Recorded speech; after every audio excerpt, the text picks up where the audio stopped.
కాళేశ్వరం లేనిదే వచ్చినాయా? మేమేం చేసినాం? మీలాగా లత్కోర్ పని చేయలే. మేము కడుతుంటే కాళేశ్వరం ప్రాజెక్టు కడతా ఉంటే 2 బ్యారేజీలు తెలంగాణ కాంగ్రెస్ నాయకుల యొక్క అసమర్థత వల్ల సమైక్య పాలకులు పెండింగ్లో పెట్టిన దశాబ్దాల తరబడి. ఇవి ఇక్కడ మిడ్మానేర్ ప్రాజెక్టు అసంపూర్తిగా పెట్టిండ్రు. అక్కడ ఎల్లంపల్లి బారాజ్ అసంపూర్తిగా పెట్టిండ్రు. వాటిని మేము అగమేఘాల మీద కంప్లీట్ చేస్తూ ఉన్నాం. ఒక సీజన్లో మేము పనిచేస్తూ ఉంటే కట్ట నింపుతూ ఉంటే మాచారెడ్డి మండలంలో 25 సెంటీమీటర్ల వర్షం కురిసి పెద్ద వరద మానేరు వాగులు వచ్చేసి ఆ మిడ్మానేర్ కట్ట కొట్టుకొని పీకినారు. అది కట్టినోడు ఎవడండి?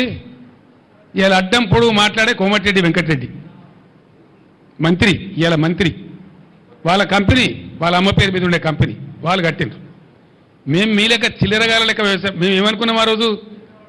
మేఘాల మీద కాళేశ్వరం కంప్లీట్ కావాలి, రైతులకు నీళ్లు రావాలి, ఎంత తొందరగా వస్తే అంత మంచిది, మంచినీటి బాధ పోవాలి, సాగునీటి బాధ పోవాలి రాష్ట్రంలో అని ఆరాటపడ్డం తప్ప మేము